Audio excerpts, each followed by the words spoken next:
Саламатсыздар ма? Саламатсыздар. Отырыңдар. Мұнда бүгін біздің жаңа сабақты өтпестен бұрынғы тақырыбымызға байланысты пысықтау сұрақтарын анықтап алайық. Бірінші топ әлеуметтік стратификация, яғни әлеуметтік жіктелу не екенін айтамыз. Екінші топ ақсүйектерге кімдер жатады және олардың қызметі туралы айтамыз. Үшінші топ қарасүйектер және олардың қызметі туралы баяндайтын боламыз. Бірінші топ бастайық. Әлеуметтік стратификация, яғни жіктелу деген не?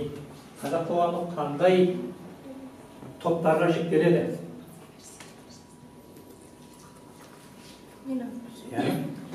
Қазақтар ең бірінші жоғарғы лауазымды хан деп аталады. Ханнан кейін сұлтандар, қожалар деген құрамалар, билер және Қалғанда толықтыра берейік. Толықтыратын бар ма? төлеңгіттер және соңғы сұлтандар. Жарайды. Демек 10-ға жеткіздіңдер ме? 10-ға жету керек. Онда екінші топ ақсүйектер деген кімдер және олардың қызметі туралы айтайық. Қол көтеріп жауап береміз. Тездетеміз.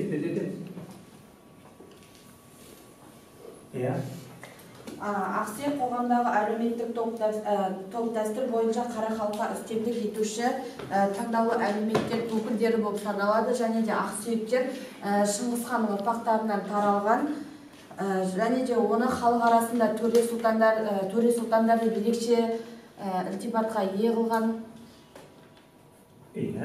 Сонда кімдер кіреді ақсүйектерге? Шыңғыс хан ұрпақтары, сұлтандар, хандар, сұлтандар, және қожалар. Тек үшеуі ғана жатады. Толық кетуді ұмытпай, қалған топ мүшелері. Тек бір сөзден айтып. Ал онда үшінші топ қарасүйектер және олардың қызметі туралы айтайық. Қарасүйектер дегеніміз, яғни еркін көшпелілер қатардағы өзінің билігі өзіне жүретін көшпелілер, олар қарасүйектер деп аталады. Қарасүйектерге малшылар, егіншілер жатады. Яғни қарапайым халық жатады, жалпы Қара халықтар жатады. еркін көшпелілер, жалпы егіншілер. Яғни толық қарайды. Олардан басқа кімдер бар? Отырады. Халықтың ішінде басқа кімдер бар? Билер де бар. Қол көтеріп айтамыз. Билер. Қарасүйектерге билер, ақсақалдар жатады. Билердің қызметін айтшы. Не істейді ол? Билер деген билігін өзінің жаңа халыққа өзінің билігін айтады. Қандай мәселелерді шешеді? Халық арасындағы түсінбеушіліктерді айтады. Қалғандар Шешіп беруші. жалғастырайық және кімдер бар? Қара халықта өте көп. Батырлар деген кімдер? Тездетейік. Басқа топтардан айтатындар бар ма? Батырлар деген кімдер? Батырлар деген Қол көтеріңіз. Батыр дегеніміз соғыста елін жерін қорғаған адамдар, ел үшін шайқасқан. Несімен көзге түседі ол? Батырлығымен, шыншылдығымен, ерлігімен, өжеттілігімен, қайсарлығымен, ержүректілігімен көзге түсу керек. Ал және кімдер бар? Отырады. Басқа топ. Құрамалар деген кімдер? Құлдар деген кімдер? Күңдер деген кімдер?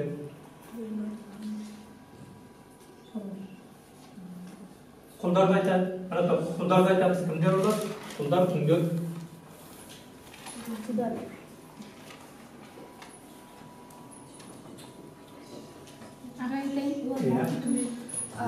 Құлдар дегеніміз өзінің билігі жоқ адамдар, яғни байлар сатып алады құлдарды. Құлдар жаңа барлық шаруаны, жұмысты жасаушы. Ешқандай құқығы жоқ, тек қана міндеттерден тұратын, міндеттерден оның қызметі тек қана міндеттерден тұрады. Құл мен күңнің айырмашылығы бар ма? Құл деген адам. шаруашылық Қол деген ер адам, күң төлеңгіттер дегеніміз отырады. Кезінде төлеңгіттер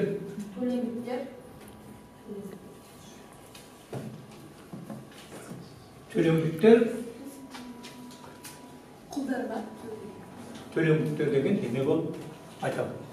Төлеңгіттер дегеніміз қазақтың әртүрлі ру мен тайпаларынан шыққан адамдар, ол өзінің жалпы кез келген жерде өзінің шаруасын істеп жүретін адамдар. Онда неге біз оны төлеңгіт дейміз? Өзінің шаруасын жасап жүре берсе? Жоқ, қалай бір белгілі бір қоныстың төңірегінде өзінің шаруасын, жұмысын істеп жүрген бар ма? Төлеңгіт деген қалай қалады? Төлеңгіттер дегеніміз хандар мен сұлтандар негізінде ауылдардың арасында қоныстанған. Және де олар өз шаруашылығымен көбінесе әртүрлі шаруашылықтармен айналысқан. Яғни хандар мен сұлтандар басқа бір өңірлерде ауылдарда қоныстанған, олар төлеңгіттер деп атайды. Төлеңгіттер дегеніміз хандар мен сұлтандардың қорғаушылары. Барып кел, шауып кел деген сияқты. Соның қызметін жасайтын адамдар олар төлеңгіттер болып табылады. Соны сендер айтуларыңыз керек. Құрамаларды ешкім білмей жатыр ма? Құрамалар дегеніміз қазақтың арасына басқа елдерден, басқа рулардан келіп сіңген адамдар құрамалар деп аталады, немесе олар кірмелер деп аталады. Жалпы сендермен онда әлеуметтік стратификация, ақсүйектер және олардың қызметі, сондай қарасүйектер және олардың қызметі туралы әңгімелер, яғни өткен тақырыпты біз сендермен шолу жасап өттік. Онда сендермен жаңа тақырыбымызға өтеміз.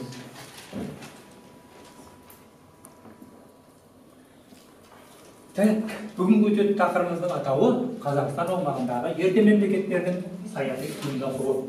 Ал Қазақстан аумағындағы ең алғашқы қандай мемлекеттік құрылымдарды білеміз. Қазір сендермен олар туралы әңгімелейтін боламыз. Қазақстан аумағында мекендеген ең алғашқы мемлекеттік құрылым ол қайта айтпеген сақтар болып табылады. Сақтар қоғамында олар үшке бөлінді. Қандай сақтар бар екен? Теграқауда, Қауымбарда және Парадарая сақтары болып табылады. Бұл сақтармен қатар өмір сүрген тайпалар өте көп. Аргиттейлер, массагеттер, аримастылар деген тайпаларда Қазақстанның аумағында сақтармен қатар сарматтар, сабраматтар деген тайпаларда өмір сүрген. Біз сендермен солардың ішіндегі сақтар туралы әңгімелейтін боламыз. Демек, Қазақстанның бүкіл аумағында, яғни қазір Қазақстанның бүкіл аумағында өмір сүрген, олар негізінен Каспий теңізінің, демек, шығыс жағына қарай орналасқан халықтар болып табылады. Мынаны жақсылап көріп алыңдар, себебі тақырыптың соңында осы сақтар тайпаларының, яғни өтілген мемлекеттердің барлығының орналасуы туралы тапсырма аласыңдар. Сондықтан мынау қай жерде орналасқандығын мұқият қарап отырамыз. Яғни тақырыпты дұрыс қарап отырамыз. Демек, сақтар туралы жазған ғалымдар өте көп. Оның ішінде Страбон да бар, Ксенофонт да бар, Талиен де бар, Геродот та бар. Яғни сақтар туралы өте мәліметтер көп. Біз соның ішінде тек қана мынау Страбонның айтқан сөздерін, тек Страбонның өзі ғана сақтар туралы қанша әңгімелерді айтып кеткен. Яғни не деді ол? Яғни Каспий теңізінен шығысқа қарай орналасқан, демек, оларды дайлар деп атаған. Тек олар немен айналысқан екен? Құдай деп нені есептеген? Күнді есептеп, оны мына жерде сондай бір қызық мәлімет бар. Сақтар мына күн шығып келе жатқан уақытта анау күнге қарай ақ сепкен сүт немесе айран сеу, демек сол арқылы өздерінің күнге табынатындығын көрсеткен. Яғни Құдай деп олар нені есептеген екен? Күнді есептеп күнге табынған екен. Яғни міне ол Страбон осылайша сақтардың өмірі туралы көптеген мәселелерді айтып кеткен ғалым болып табылады. Тек қана Страбон емес, яғни сақтар туралы жазған өте көп. Елінде сақ қоғамы үшке бөлінді. Олар абыздар, жауынгерлер, және малшылар. Міне абыздардың ерекше белгісі болды. Ол қандай киім киген екен? Ақ киім киген екен. Танымал белгісі тостағанмен айрықша бас киім болды. Ана суреттерінде көрсеңдер, ұзын шошақ бас киім киіп тұрған көресіңдер. Ал екінші жауынгерлер қызыл сары киім киген. Ратайыштар арбада тұрғандар. Не үшін ол арбада тұрғандар деп атаған білесіңдер ме? Себебі олар екі өгіз жегілген арбада, екі бұқа жегілген арбада жүрген. Сонда демек оларды арбада тұрғандар деп атауының негізгі себебі осында. Ал малшылар мен егіншілер қандай киім киген екен? Сары және көк түсті киім киген екен. Не үшін сегіз аяқтылар деп атады оларды? Мен себебі соқаға екі жануарды, жылқының немесе өгізді жегіп отырғандығы үшін оларға сегіз аяқтылар деп ат берген. Әлбетте бұл сақтар туралы айтатын болсақ өте көп мәселелер бар. Мынаны кім таниды? Томиристі бәріміз таниды екенбіз. Бұл демек сақтың патшайымы. Демек сақтарда кім билеген екен? Патша билеген екен, патша. Томиристен басқа және қандай әйел патшаны білеміз сақтарда? Және бір әйел патша басқарған. Енді ол тарихта бір үлкен атаққа ие болмаған. Себебі Томиристің сондай белгілі болуының негізгі себептерінің бірі ол кімдерге қарсы соғысты?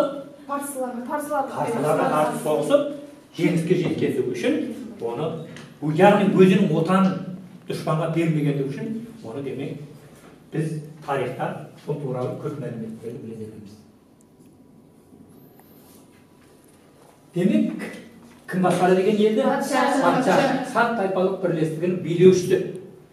Қоғамда әскери демократиялық мемлекеттік құрылымдар болды дейді, пайда болды дейді. Ал енді әскери демократия деген не? Ол демек әскерлер алғашқы кезде халық жиыны деген болған. Халық жиыны алғашқы кезде маңызды рөл ойнады. Барлық мәселелерді халық жиынында шешті. Бірақ уақыттың өтуіменен әскери демократия орнады дейді. Әскери демократия дегеніміз ол әскери адамдардың билік етуі болып табылады. Неге әскери адамдар билік етті? Неге олардың беделі жоғары көтерілді? Себебі танымсыз дұшпаннан қорғанып отыруға мәжбүр болды. Сақтар басқа бір елдің аумағына барып оны басып алуға әрекет еткен жоқ. Керісінше өзінің отанын басып алушы мемлекеттерден қорғап отырды. Демек халық жиналысының тайпаның барлық ересек адамдары халық жиналысына қатысқан екен. Ол алғашқы кезде халық жиналысының рөлі өте жоғары болды. Қандай мәселелерді шешті? Бір елге мәселен салық жинау керек болса елден, немесе өзінің отанын қорғау керек болса, басқа бір елдермен одақ құратын болса, ол кезде демек халық жиналысы негізгі рөл ойнаған екен. Көсем сайлады дейді. Міне алғашқы кезде көсемнің рөлі онда жоғары болған жоқ.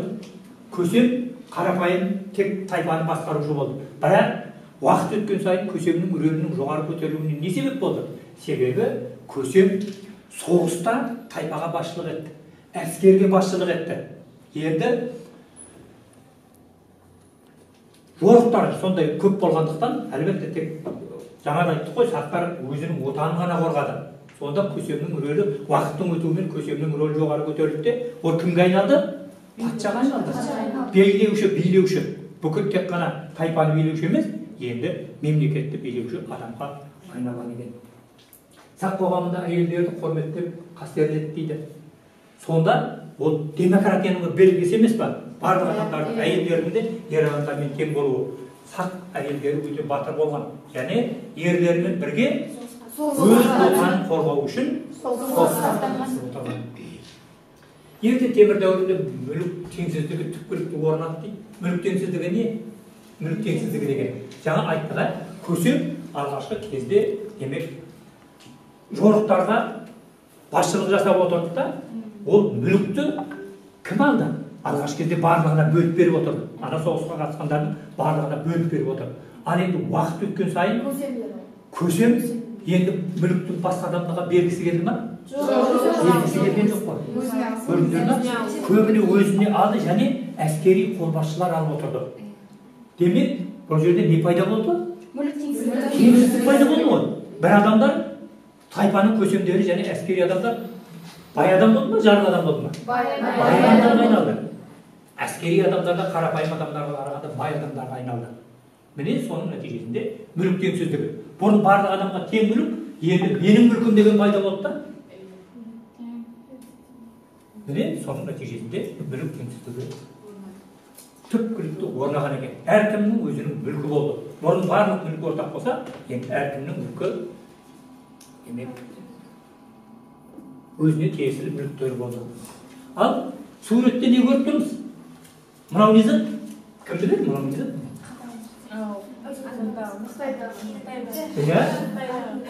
Қытайдағы не зат?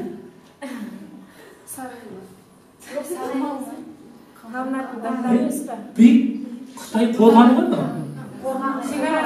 Бұл биік Қытай қорғанын мына суретте не себепті көрсетіп тұрғаныңызды білесіздер ме?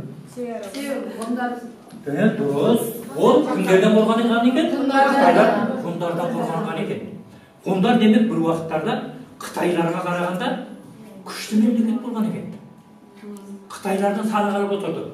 Салық үшін не төледі? Қытайларда бір қымбат нәрсе бар еді ғой? Жібек мата. 100 тең жібек мата төлеп отырған. Міне, мынау ғұндардың орналасқан жері.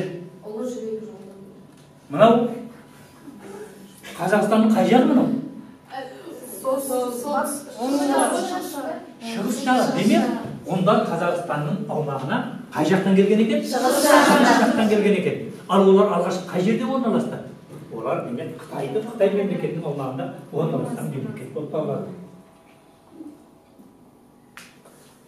Ол этноним алғаш рет біздің заманымызға дейінгі 3-ші ғасырда пайда болды дейді. Оны кім жазған екен? Демек, ғұн атауымен кездесті. Ал неге біз сол тек қана мынау сақтар болсын, ғұндар болсын, келесі өтетін тайпаларымыздың барлығында да тек қана Қазақстан емес, мынау Қытайдың деректерінен пайдаланамыз. Неге? Анау мәселен сақтарды айтқан уақытта гректердің жазбаларынан пайдаланамыз. Себебі қазақтың аумағында, қазақ жерінде отырған тайпалардың барлығы көшпелі тайпалар болғандықтан, оларда не болған жоқ? Жазу болған жоқ. Сондықтан олардың барлығы біз өзіміздің ата-бабаларымыз туралы деректі қайдан алады екенбіз? Басқа мемлекеттерден, яғни грек деректерінен немесе Қытай деректерінен алады екенбіз. Тән мынау ғұндардың алғашқы кезде мекендеген жері, яғни бұл Қытайдың аумағында мекендеген. Енді Қытайлардың қысымының нәтижесінде ол қалай қарай жылжып кеткен екен? Батысқа қарай жылжып кеткен екен. Оған не деп ат беретін едік? Халықтардың ұлы қоныс аударымы деп ат береміз. Демек, мына орналасқан жерін көріп алдық қой да? Ол сендерге әлі керек болатын нәрсе. Мына бұл? Мөде? Мөде деген ол мемлекетінің негізін қалағанда бұл мөде болып табылады. Нешінші жылы қалаған кім біледі? Біздің заманымыздан бұрынғы 209 жылы демек мөде ғұн мемлекетінің негізін қалаған болып табылады. Ғұнның осы мөденің мемлекет туралы не дегенін кім біледі? Естеріңізде бар ма? Ғұн мемлекеттің негізі де бірінші сөзді кім айтып кеткен екен? Мөде Шаню айтып кеткен екен. Шаню дегеніміз ол ғұндардың басшысы деген ел болып табылады. Ғұндарға билік еткен адам, демек ол Шаню болып табылады. Міне Аспанұлы деген атаққа ие болған екен. Қазақша оны Шанюді Тәңір құсы деп аталады. Тәңір құсы деп атап берген.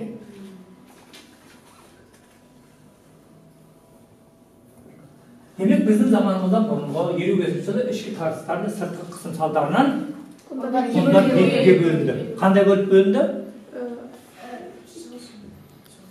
Солтүстік және оңтүстік ғұндар деп екіге бөлініп кеткен екен. ішкі талас тартыс дегеніміз демек ол билік үшін талас тартыс болып табылады. Сыртқы қысым дегеніміз ол кімнің көрсеткен қысымы? Қытайлардың көрсеткен қысымы болып табылады. Яғни біздің заманымызда бұрынғы 55 жылы солардың ішіндегі ши басқарған солтүстік ғұндар Қазақстанның аумағына қарай жылжып келгендігі үшін бұл халықтардың ұлы қоныс аударуын бастаған кім екен? Солтүстік ғұндар, яғни ши басқарған ғұндар болып табылады екен. Ғұндар демек содан тек біздің еліміздің аумағына келіп тоқтаған жоқ. Ол өзінің алдындағы тайпаларды Еуропаға қарай ығыстыра отырып, сол қазіргі Венгрияның және Румынияның аумақтарына дейін алып барды. Қазір сол жерде мадиярлар деп аталатын тайпалар, халық бар. Бұл мадиярлар дегеніміз қазіргі Венгрияның аумағында өмір сүретін адамдар өздерін мадиярлар деп атап береді. Сол мадиярлардан 3 салтатты адам өзінің ата-бабаларының қай жерде өмір сүргендігін көріп қайтайын деген ниетпен осыдан біраз жыл бұрын демек атқа мініп 3 салтатты сол Қытайдың аумағына дейін өздерінің ата-бабаларының өмір сүрген жерлерінің барлығын аралап сол туралы мәліметтер жинап қайтқан.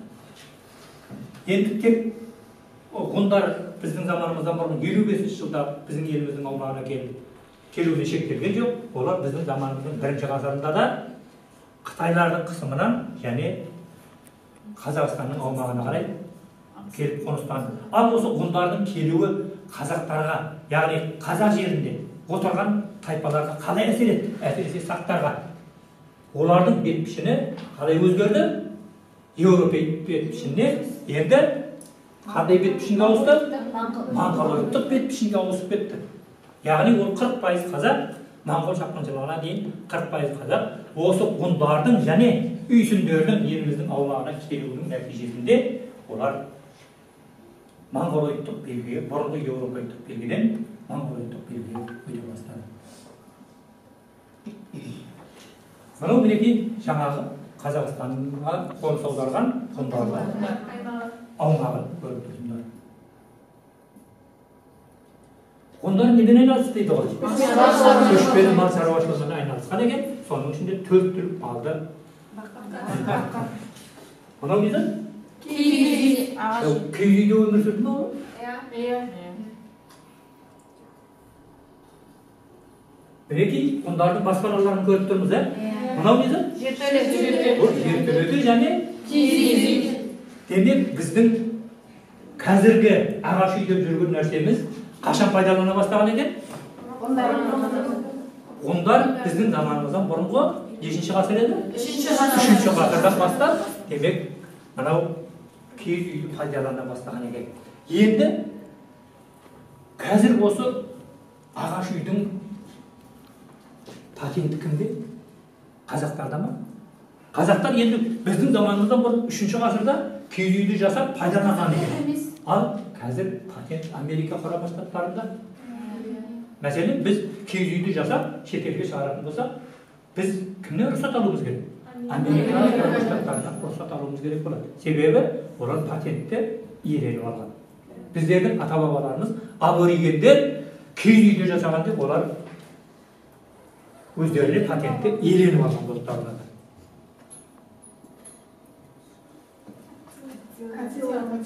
Аттила туралы не білеміз? Бұл демек нешінші жылдар өмір сүрген дейді? 423 жылдар аралығында өмір сүрген. Оны немен білеміз біз? Демек, ол біздің мемлекетіміздің аумағынан жаңа қай жерлерге дейін барған деп айттық? Венгрия менен Румынияның аумақтарына дейін барған. Аттила бұл құл иеленушілік құрылысының ыдырауына себеп болған адам болып табылады. Еуропадағы құл иеленушілік құрылысын, яғни Шығыс Византия империясының құлауына әсер еткен дәл осы ғұндар болып табылады. Яғни бұл тарихтағы өте белгілі тұлғалардың бірі болып табылады.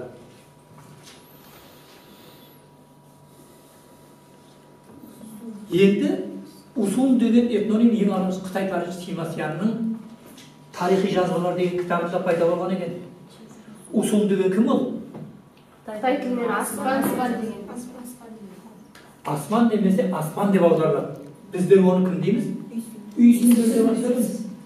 Үйсіндерге кім басшылық етті? Үйсіндердің басшысының атауы кім еді? Гуммо деген естіңдер ме? Гуммо. Яғни күн дейміз, ә?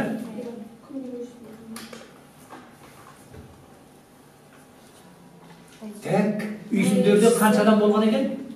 120 мың түтін, 630 мың адам, 188 мың әскері болған екен. Басқару жүйесінің ерекшелігі неде?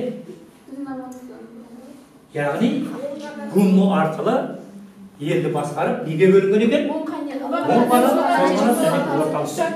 Бөлінген екен. Яғни мынау одан кейінгі басқару жүйелерінің барлығы дәл осы үйсіндердің оң қанат, сол қанат және орталық қанат дегенінен алынған үлгілері болып табылады.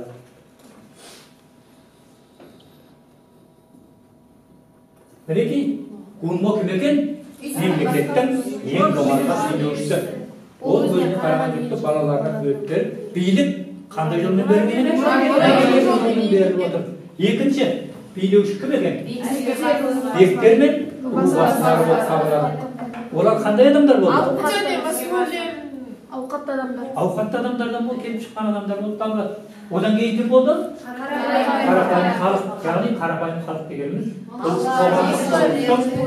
ең төменгі өзігі, яғни олар қолөнершілер, басшылар, егіншілер, басқа да адамдар, демек ол қарапайым адамдар болып табылады. Мыналар жақсылар оғаламыз, қазір сұрақ сөйлеген уақытта осы сұрақтар демек сендердің алдыңыздан тұратын нәрселер болып табылады. Енді қаңлылар туралы тек қана қарап отырсақ, Қытай деректеріне пайдалана берген ғой, ә? Демек, ол нені білдіреді? Жаңағы айтқанымыздай, Қытай мемлекетінде жазудың пайда болғандығының нәтижесі болып табылады. Демек, қандай өмір салтын сүрген екен? Көшпелі өмір салтын сүрген екен. 90 мың әскері бар дейді. Демек, бұл нелерге қараған уақытта қандай болды?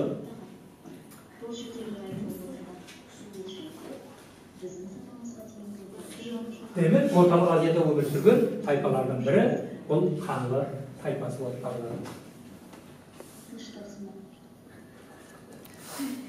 Енді сендерге тапсырма. Елдердің орналасқан жерін картадан көрсетіңіз дейді.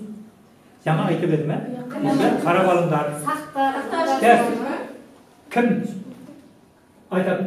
Орнынан тұрып, кім айтады? Кім айтады? Орнынан тұрып айтады. Қаңлылар қай жақта орналасты? Ғұндар қай жақта орналасты? Үйсіндер және сақтар қай жақта орналасты? Сендер тез айтайық. Білетіндеріңді айта беріңдер. Ғұндар шығыста орналасқан. Дұрыс. Қазақстанның шығыс себебі олар Қытайдың аумағынан, еліміздің аумағына шығыстан келді. Дұрыс. Ал Сақтар шығыс жағы. қол көтереміз, қол көтереміз. Сақтар шығыс жағында орналасқан. Батыстың жоғары жағында. Дұрыс, Қазақстанның батыс жағында орналасқан тайпа болып табылады. Ал енді сақтардың көршісі кімдер болды? Сарматтар ма? Демек, Қазақстанның солтүстік жағында кім орналасты? Қайсысы орналасты? Үйсін ба, қаңлы ма? Қаңлылар орналасты. Дұрыс. Енді Қазақстанның солтүстік жағында бұлар кімдер? Енді қазандар ол үйсін тайпалары болып табылады. Міне, солай етіп, қазір міне сендердің айтқан жауаптарыңыздың қаншалықты дұрыс екендігін қарап көрейік. Демек, шығыс жақта ғұндар, Батыс жақта сол мынау қай жағы? Оңтүстікте үйсіндер, демек одан оңтүстік батысқа қарай қаңлылар, ал батыс жақта сақтар орналасқан екен. Яғни бұлар еліміздің аумағындағы өмір сүрген ең алғашқы біздердің ата-бабаларымыз деп есептеледі. Кейінгі тапсырманы көрейік. Мемлекеттердің саяси құрылымына талдау жасаңдар дейді. Бірінші топ кім? Сақтарға жасаймыз. Екінші топ ғұндарға, үшінші топ үйсіндерге талдау жасаймыз. Яғни саяси құрылымы деген уақытта кімдер билік етті деген сөз бұл. Себебі тақырыбымыздың өзі саяси ұйымдасу болып табылады. Тездетеміз. Қалай ауызша айтуға да болады?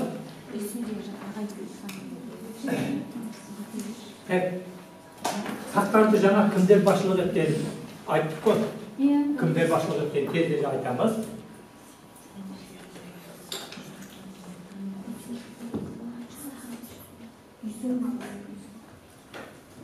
Iya. Сақтарға Томирис патшайым Томирис деп атын айту керек емес, патша басшылық етті. Және кімдер болды? Дұрыс, патшадан басқа қалған топтағылар толып тұрайық.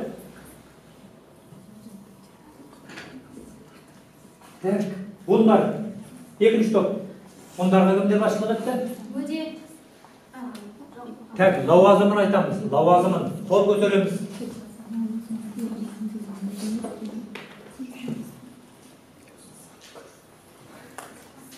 Үшінші топ үйсіндерге кім басшылық етті? Үйсіндерге Құлмұл басшылық етті. Күндей, иә? Және кімдер болды? Басшылықта? Қорған хан. Жаңағыны көрсеттік. Шанил.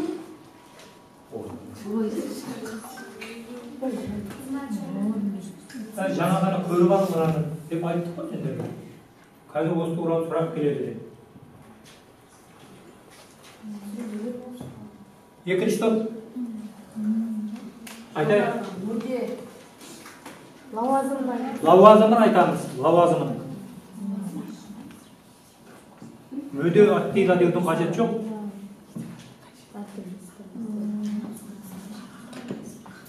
Қаңылар туралы ойланып отырмыз. Бірінші топ. Бәрін жауапкерсін болады. Иә, бәрін жауапкерсін болады. Қаңылар туралы.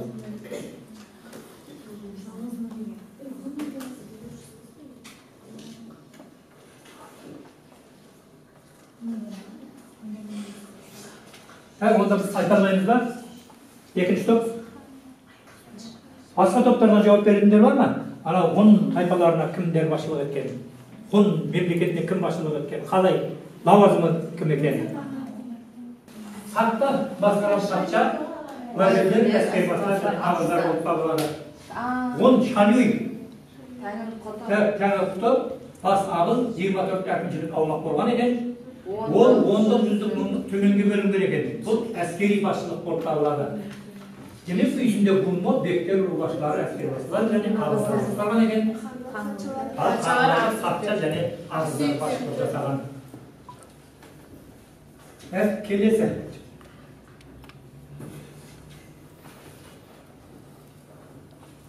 Енді осыдан бұрын сендер бір-біріңізді бағалап кетуіңіз керек. Бірінші топ, екінші топты бағалаймыз, екінші топ, үшінші топ, екінші топ, үшінші топты бағалаймыз, үшінші топ, бірінші топты бағалаймыз. Қазір демек бір қол соғамыз, ол нашар деген болады, екі қол соғамыз, орта деген болады, үш қол соғамыз, ол жақсы деген болады. Бірінші топты, ал тезден бір минут сайымыз ба? Ал. Ол дұрыс емес?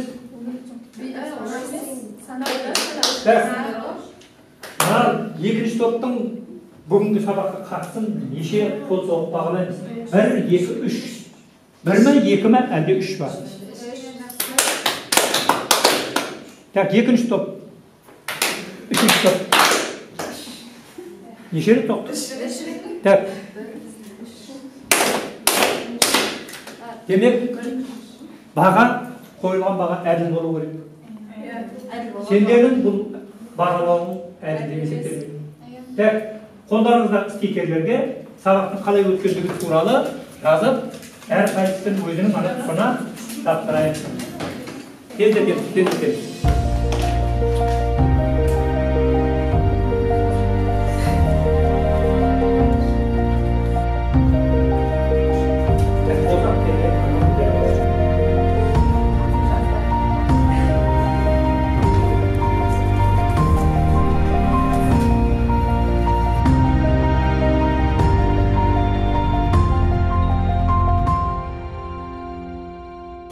Әр топтан сабақ өте жақсы өтті. Тақырыпқа байланысты көп тұжырымдар алдым. Oldu. Так, бірінші топ па? Үшінші топ па? Үшінші топ. Иә. Сабақ өте керемет өтті, маған ұнады. Так. Сен қай топ? Бірінші топ. Иә. Сабақ ойдағыдай өтті. Сәкен ағайға рахмет. Сабақ өзінің деңгейінде жақсы өткізілді. Презентациялар көп болды. Ал онда бүгінгі сабағымыз осымен аяқталып жатыр. Сау болыңдар. Рахмет сендерге де.